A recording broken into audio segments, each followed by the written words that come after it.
देखिए हम लोग यहाँ पे जब प्रॉपर्टीज को हम लोगों ने लास्ट टाइम पढ़ा, उन प्रॉपर्टीज को आज हम यूज करना सीखेंगे।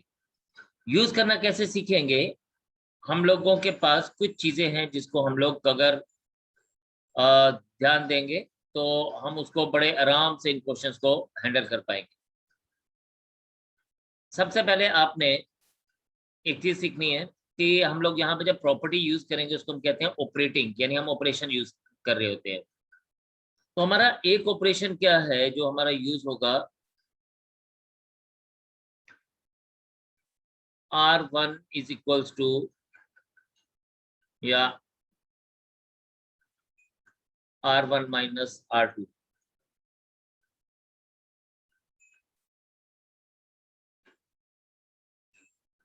या इसी तरह से हम यही ऑपरेशन कॉलम के ऊपर भी लगा सकते हैं, C1 is equals to C1 minus C2। या हम लोग R1 equals to R1 minus R2 लिखते हैं तो हम R2 को भी R2 माइनस R1 या R2 माइनस R3 लिख सकते हैं। ये हमारा ऑपरेशंस है जो हम लोग यूज करेंगे। और C2 को भी हम C2 माइनस C3 लिख सकते हैं। ये हम लोग ऑपरेशंस यूज करेंगे, यानी ये हमारा, अगर आप देखें तो हम लोग ये लास्ट में जो कल हमने प्रॉपर्टी पढ़ी थी, हम उसी प्रॉपर्टी को इस तरह से यूज कर सकते हैं। सिमिलरली किसी भी ऑपरेशन में हम लोग 3 बार इसको यूज नहीं कर सकते, यानी हम ऐसे नहीं कर सकते R1 is equals to R1 minus R2, R2 is equals to R2 minus R3, R3 is equals to R3 minus R1। तो ये हम नहीं कर सकते हैं, इस बात का आपने खास ध्यान रखना है। दूसरी बात हमारे पास जो है वो ये है कि हम लोग R1 is equals to R1 plus R2 plus R3, ये ऑपरेशन हम हो सकता है बहुत बार यूज करें। C1 is equals to C1 plus C2 plus C3, मतलब किसी एक कॉलम में बहुत सारे सारे के सारे कॉलम्स को ऐड करना। तो ये दो ऑपरेशंस हैं, ये हमारे बड़े इंपॉर्टेंट से ऑपरेशंस रहेंगे, तो इसको हम लोगों ने बहुत ज्यादा यूज करना है। ठीक है, तो यू जस्ट हैव टू सी कि हम लोग कौन सा क्वेश्चन में क्या यूज करेंगे। You have to be very careful in that. आपने ना क्वेश्चन समझना है और क्वेश्चन में हम प्रॉपर्टी कैसे यूज कर रहे हैं आपने वो आज समझना है। कुछ चीजें जो है वो हमेशा कॉमन ही रहेंगी, तो आप उसको लेके चलेंगे। तो हम सबसे पहले चल रहे हैं एग्जाम्पल 12 के ऊपर। एक एक एग्जाम्पल को, एक एक क्वेश्चन को आप बड़े आराम से समझिएगा, देखिएगा। ये हमारे पास इसने क्वेश्चन में खुद से बोला है विदाउट एक्सपेंडिंग। जब ये बात कर रहा है ना विदाउट एक्सपेंडिंग, इसका मतलब ये है कि वो हमसे बोल रहा है कि आपने इसको एक्सपेंड नहीं करना है, आप प्रॉपर्टी यूज करके इसका आंसर निकालिए और प्रूव करेंगे ये जीरो है। तो हम लोग क्या करेंगे?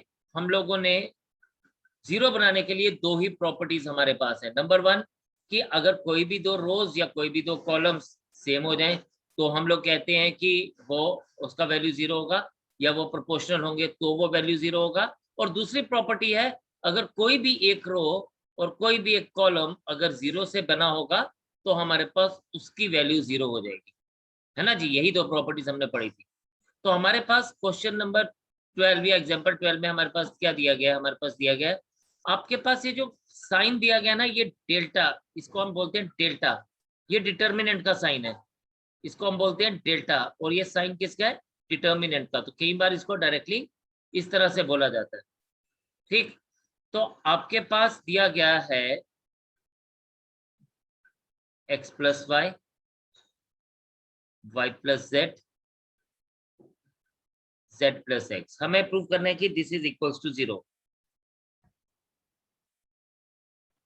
z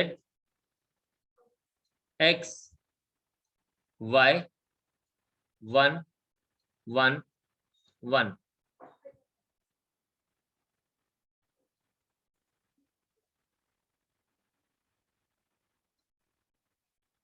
अब आप यहां पे देखिए हम क्या करेंगे, ऑपरेशन लगाने वाले हैं। क्या ऑपरेशन लगाएंगे? देखें, सी ऑपरेटिंग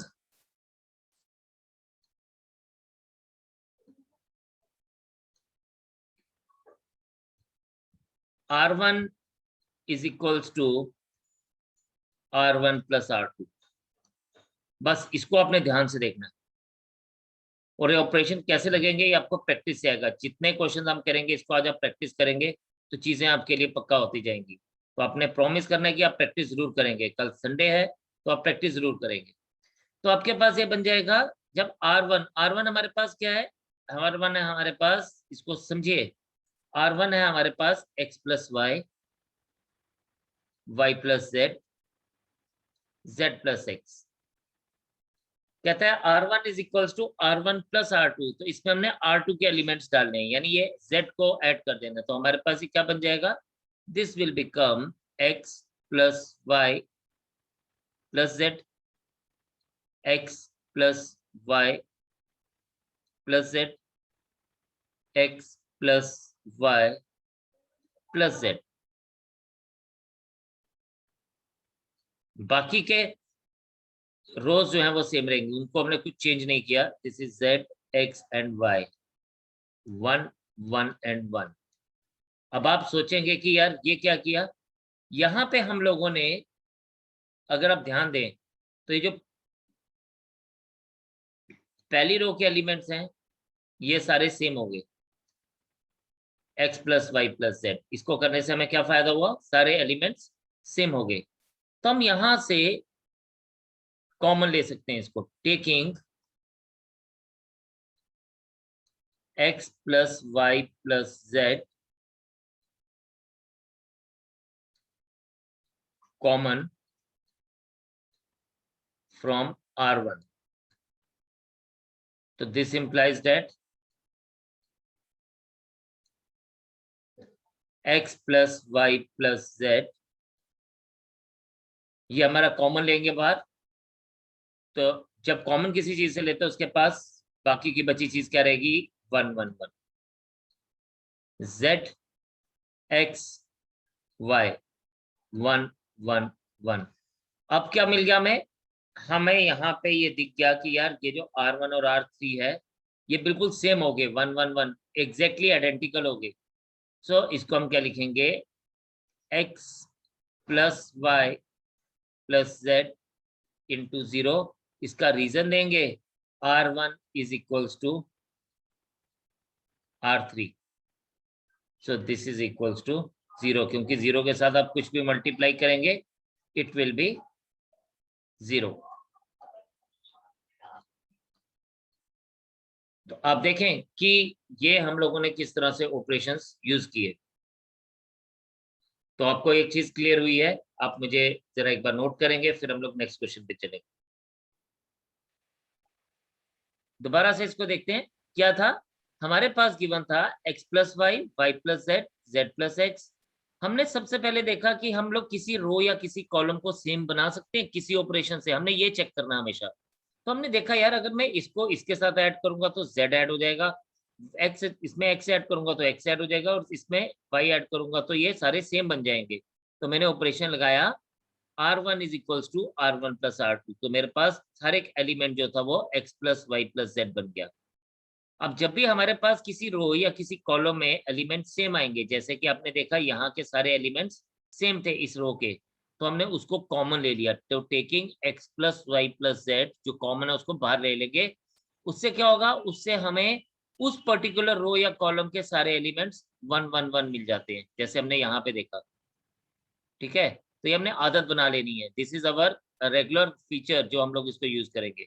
बट इसको बाहर कॉमन लेने से क्या हुआ, हमें एक चीज मिल गई कि ये दोनों रोज जो थी वो सेम होगी, ये भी 1 1 1 है, ये भी 1 1 1 है। और जब भी दो रोज सेम होंगी, जैसे कि हमने देखा R1 और R3, तो वैल्यू ऑफ डिटर्मिनेंट इज 0।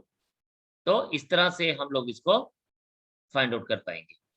ठीक है, तो I hope it is clear to you. एक क्वेश्चन और करते हैं, चीजें और ज्यादा क्लियर हो जाएंगी आपको। तो सी the things, watch the things very carefully। चलिए जी, अब नेक्स्ट क्वेश्चन देखते हैं।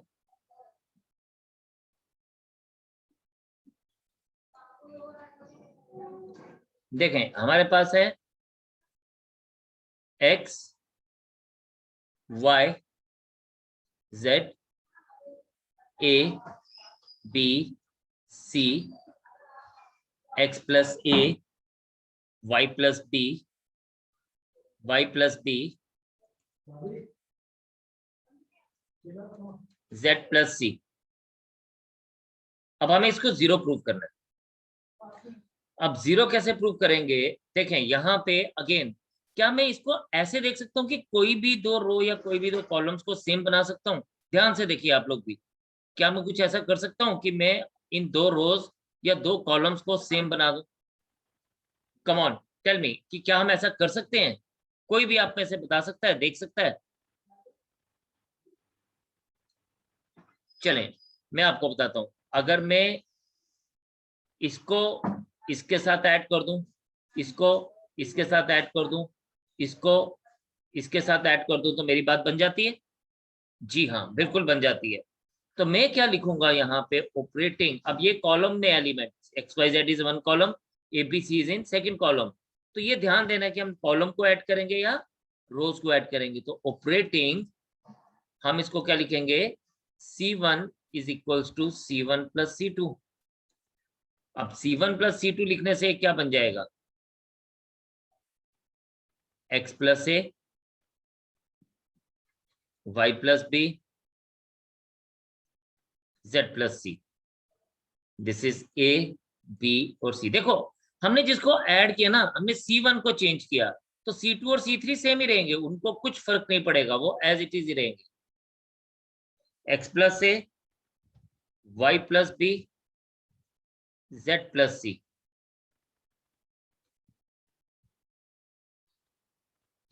ठीक है। अब यहाँ पे अगर आप देखें तो हमारे पास क्या हुआ? हमारे पास C1 और C3 एकदम सेम हो गए ये ऑपरेशन लगाने से। So this becomes simply zero because C1 is same as C3। तो जब भी दो रोज या दो कॉलम्स आइडेंटिकल होंगे या सेम होंगे, उनका डिटर्मिनेंट वैल्यू जीरो होगा। तो हमने ऑपरेशन लगाया, तो ये ऑपरेशन हम लोगों ने क्या किया? C1 is equals to C1 plus C2। अच्छा, इसमें पता क्या है, इसमें कोई दूसरा मेरा भाई है या कोई मेरा बच्चा है, वो इसको इस तरह से भी कर सकता है। उसको कहता है कि नहीं सर, हम तो इसको एक और तरीके से भी कर सकते हैं। तो मैथ्स में एक क्वेश्चन को निकालने के लिए बहुत अलग अलग तरीके हैं। आप सेम क्वेश्चन को ऐसे भी फाइंड आउट कर सकते हैं। This is x y z A B c, this is x plus a, y plus b, z plus c. कोई बच्चा इसको ऐसे भी लिख सकता है कि sir, can I write it like, कि अगर मैं इसी क्वेश्चन को इस तरह से नहीं लिखूं, मैं इसको दूसरा कोई ऑपरेशन लगा दूं? तो हमने कहा जी बिल्कुल लगाइए। तो वो ऑपरेशन हो क्या सकता है? हम इसको ऐसे भी तो लिख सकते हैं, operating C3 is equals to C3 minus C2। अब C3 कौन सी वाली है? आपको दिखी है, ये C3 है हमारे पास, ये पूरा कॉलम C3 है, और इसमें से हमें C1 के एलिमेंट्स माइनस करने हैं। तो अब देखें क्या होगा, आपको ना चीजें दिखना शुरू हो जाएंगी अपने आप धीरे धीरे, जब आप प्रैक्टिस करेंगे कि यार हम कौन सा ऑपरेशन यूज कर सकते हैं। This is x y z A B C. Operation जिसमें लगता है हम उसको चेंज करते हैं, बाकी एज इट इज रहते हैं। इसको क्या लिख सकता हूँ? एक्स प्लस ए, इसमें से C2 वाला एलिमेंट माइनस करना है, यानी ए माइनस करना है, तो minus A. X plus B, sorry y plus B,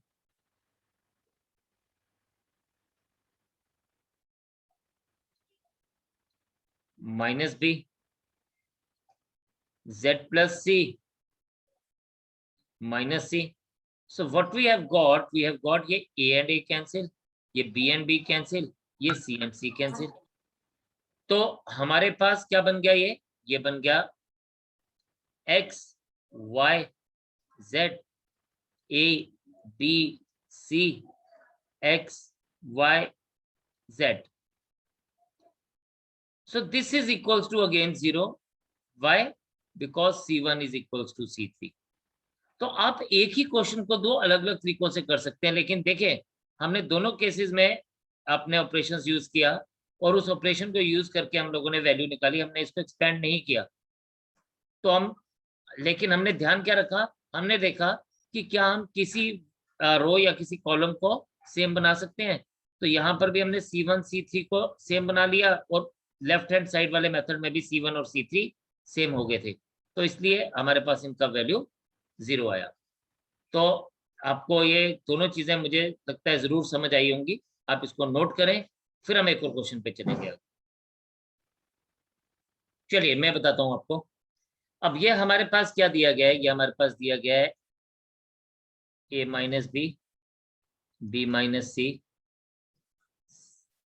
minus b minus c minus a minus c minus a minus b minus C.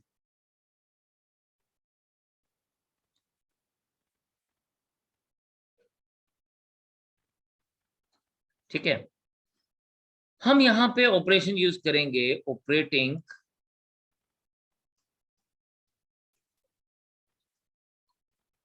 C1 is equals to C1 plus C2 plus C3।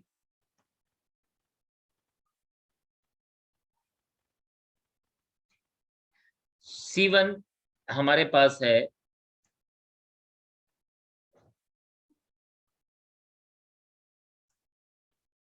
देखिए, ये क्या बन जाएगा, ये बन जाएगा आपके पास a minus b minus C plus C minus a, फिर b minus C plus C minus a plus A minus b, फिर c minus a plus A minus B plus B minus c. बाकी के दो columns as it is रहेंगे, b minus c minus a minus b, ये as it is ही रहेगी, इसको कोई कुछ नहीं करेगा। ठीक है, सिमिलरली लास्ट वाला भी c minus a minus b minus सी रहेगा। अब आप सोचेंगे कि इससे फायदा क्या हुआ, फायदा ये हुआ मेरे बच्चे, ये plus A minus A cut गया, minus B plus B cut गया, माइनस सी प्लस सी कट गया, फिर बाई और माइनस बी, ए और माइनस ए, सी और माइनस सी कट गया, सी और सी कट गया, बी और बी कट गया, ए और ए कट गया। तो इससे क्या फायदा हो गया, दिस बिकम्स 0 0 0। इसको हमने कुछ नहीं किया, ये B minus c minus a minus B, इसको तंग करना ही नहीं है बाकी वाले लोगों को ना, जब तक बोला ना जाए ए माइनस बी माइनस सी। अब क्या हुआ, C1 is comprising of 0 since C1 is comprising of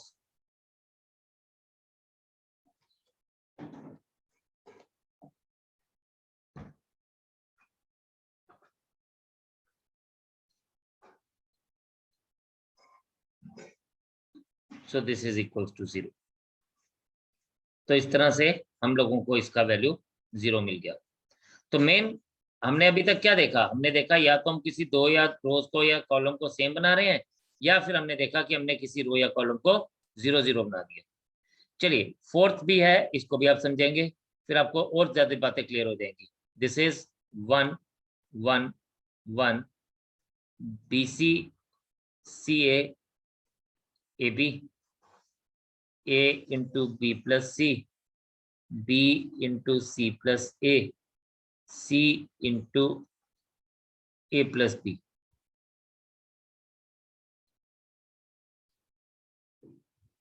अब यहां देखें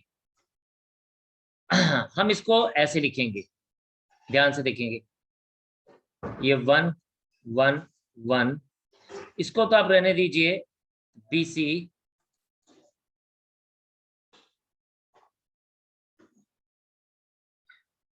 CA AB AB plus AC BC plus AB CA plus BC।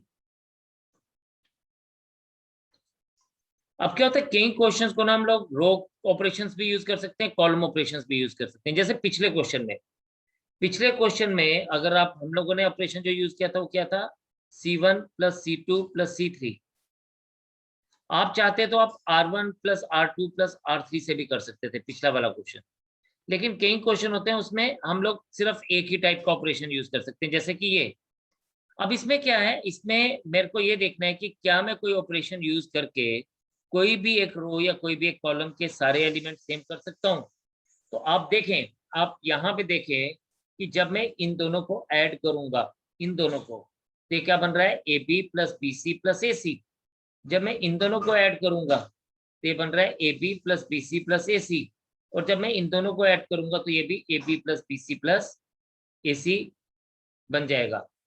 तो आप यहाँ पे देखें, इसको मैं कॉलम वाइज ऐड करूंगा तो बात बन रही है, मतलब C1 is equal to C3 is equal to C2 plus C3। लेकिन अगर मैं इसको रो वाइज ऐड करूंगा तो बात नहीं बन रही। तो कई क्वेश्चंस ऐसे होते हैं, उसमें आप रो वाला ऑपरेशन लगा दें या उसमें कॉलम वाला ऑपरेशन लगा दें, इट डज नॉट इफेक्ट। लेकिन कई क्वेश्चन आते हैं उसमें एक ही तरह के ऑपरेशन लगेंगे, तो वो आपको पता चलेगा धीरे धीरे विद द प्रैक्टिस। तो आप इसको क्या लिखेंगे, आप इसको लिखेंगे ऑपरेटिंग।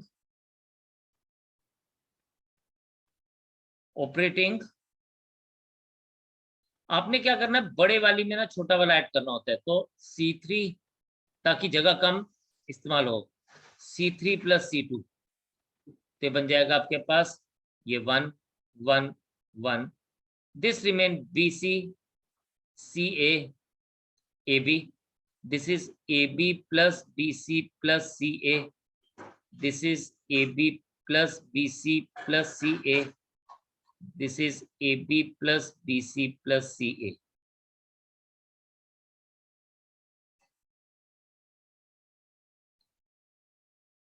तो ये हमारे पास क्या हो गया। अब इससे हमें एक बात पता चल गई कि यार ये जो हमारे पास सारे एलिमेंट्स हैं C3 के, वो आइडेंटिकल है, सेम है। क्या करूंगा, no, taking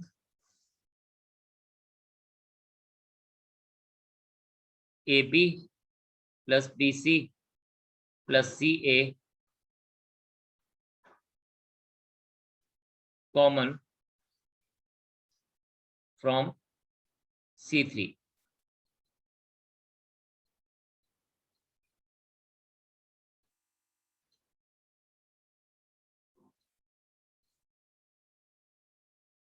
BC CA AB 1 1 1। और ये आपको पता है कि जब भी दो रोज और दो कॉलम्स बनेंगे तो ये क्या बन जाएगा, this whole thing will B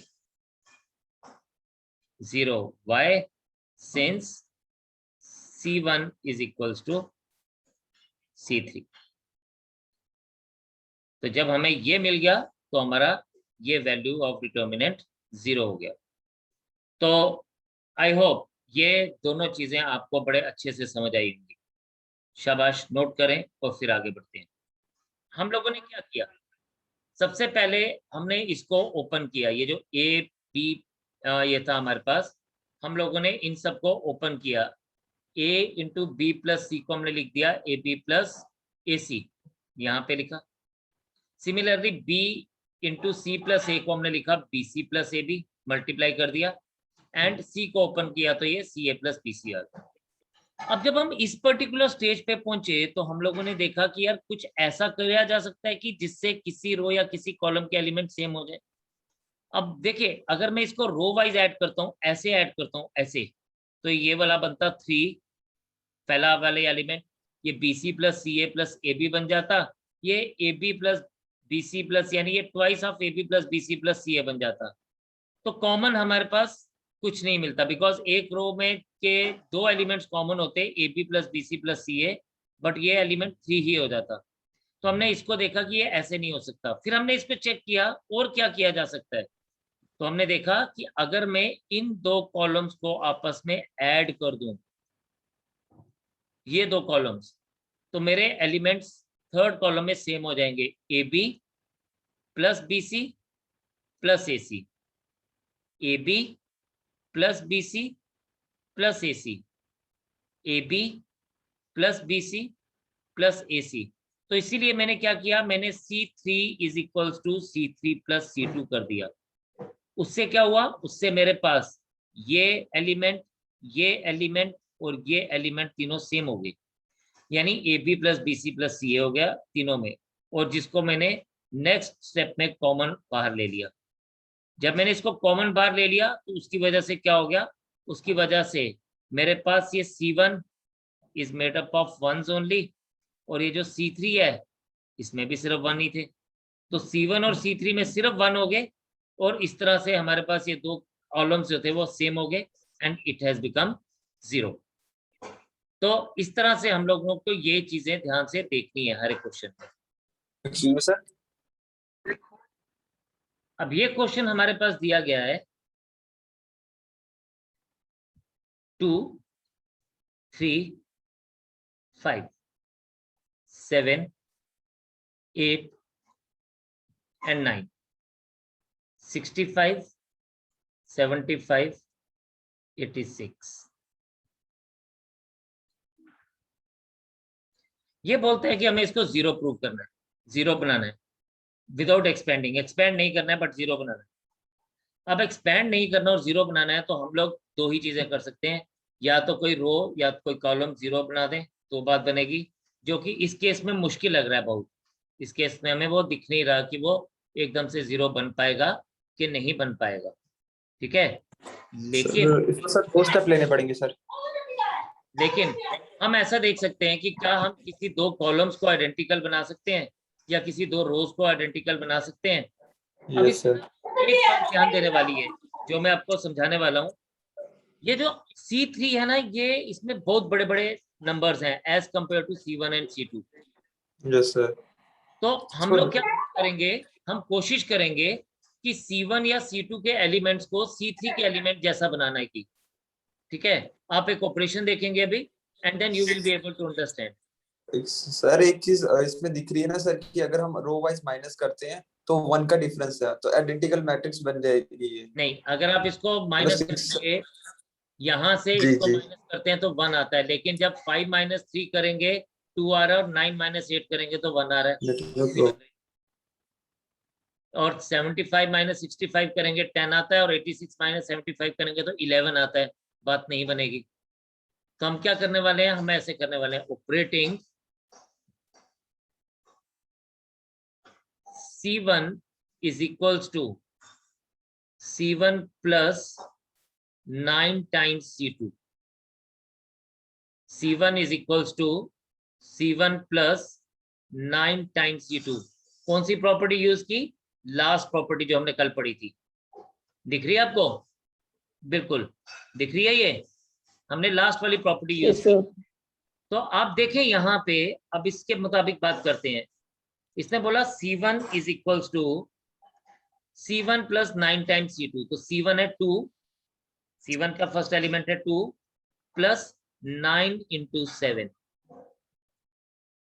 3 plus 9 into 8, 5 plus 9 into 9।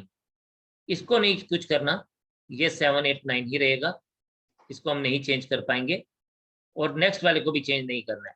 ये 65, 75, 86। फर्स्ट कॉलम क्या बन जाएगा बताइए, शाबाश, देखें क्या बन रहा है। फर्स्ट कॉलम हमारे पास बन रहा है 7 into 9, 7 into 9 is 63 plus 2 65, 9 into 8 72 plus 3 75, 9 into 9 81 plus 5 86। कुछ बात बनती दिखी आपको, ये 7, 8, 9 ही रहेगा, और ये 65, 75, 85 ही रहेगा। So this becomes 86 sir. 0. Why so? C1 is equals to C3। 86 है ना, सर 86 आएगा ना यहाँ पे। ये 86 है, ये 86 ही है, ठीक है। तो ये 86 एंड 86 इज सेम, तो ये 0 हो जाएगा। अभी इसी को हम लोग एक और तरीके से देखते हैं। कोई मुझे बोलता है मेरा दोस्त कि आप सर इसको एक अलग मेथड भी यूज कर सकते हैं तो हम इसको ना एक ऑपरेशन और यूज करके देखेंगे, देखते जाइए। अब आप, हम क्या करेंगे, हम इसको ना ऐसे भी तो करेंगे, कर सकते हैं। देखें, हम इसको ऐसे लिख सकते हैं, ऑपरेटिंग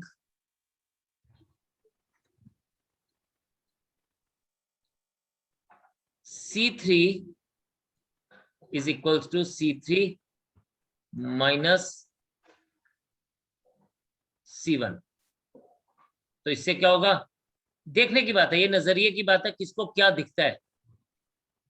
2 3 5 7 8 9, और इसको मैं लिख सकता हूँ 65 माइनस 2, इसको मैं लिख सकता हूँ 75 माइनस 3, और इसको लिख सकता हूँ 86 माइनस 5। तो इससे क्या बन गया, इससे बन गया 2 3 5 7 8 9 63 72 81। देन हम इसको ऐसे लिख सकते हैं C3, हाँ,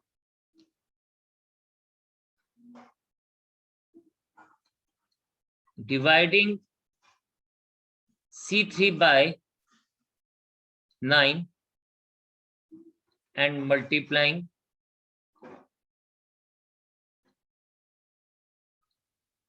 आउटसाइड बाय 9। ये इसलिए हमने किया क्योंकि अगर हम लोग किसी भी रो या किसी भी कॉलम को एक पर्टिकुलर नंबर से मल्टीप्लाई या डिवाइड करते हैं तो हमारे आंसर में भी वही प्रॉब्लम हो जाती है, हमारे को आंसर में भी उसी नंबर से मल्टीप्लाई या डिवाइड करना पड़ता है। ये हमने प्रॉपर्टी पढ़ी थी। If element of any one row और column is multiplied by a constant k, then the value of determinant is also multiplied by the same constant। तो उस चीज को हटाने के लिए अगर हम किसी को मल्टीप्लाई कर रहे हैं तो हम उसको बाहर डिवाइड करेंगे, और अगर हम किसी को बाहर डिवाइड कर रहे हैं तो अंदर डिवाइड कर रहे हैं तो बाहर मल्टीप्लाई करेंगे। तो ये मेरे पास क्या बन जाएगा, ये इसको मैं ऐसे लिख सकता हूँ 9 इंटू 2 3 5 7 8 9, 63 को 9 से डिवाइड करेंगे तो 7, 72 को 9 से डिवाइड करेंगे तो 8, 73 को 9 से डिवाइड करेंगे, 81 को 9 से डिवाइड करेंगे तो 9। So this is 9 into 0. Why so? C2 is equals to C3. So this is equals to 9 into 0 equals to 0. This is the answer for us. अब मेथड दोनों सही है, लेकिन ये मेथड थोड़ा सा इजियर था, फास्टर था, तो मैंने इसको फॉलो किया, पहले वाले मेथड को फॉलो किया। इस मेथड को मैं फॉलो जनरली नहीं करता क्योंकि इसमें एक तो लेंथियर है कंपैरेटिवली, और इसमें हमें 2 बार ऑपरेशंस यूज करने पड़ रहे हैं, 2 अलग अलग प्रॉपर्टी को ध्यान में रख के चलना पड़ रहा है। वेयरएस यहाँ पर हमने एक ही प्रॉपर्टी को ध्यान दिया and we have got our answer. तो आप दोनों मेथड्स को चेक कर लीजिए, नोट कर लीजिए, क्योंकि जब आप प्रैक्टिस करेंगे आज घर जाके तो आपको ये पता चलेगा कि हम कौन सा मेथड यूज करना चाहिए और कौन सा मेथड यूज नहीं करना चाहिए। शाबाश, जल्दी से करेंगे, फिर आगे बढ़ते हैं। तो हम लोग क्या कर सकते हैं, आपने सही बोला, पहचानने वाली बात है, लेकिन ऑपरेशन क्या लगेगा, ऑपरेशन लगेगा यहाँ पे हम लिखेंगे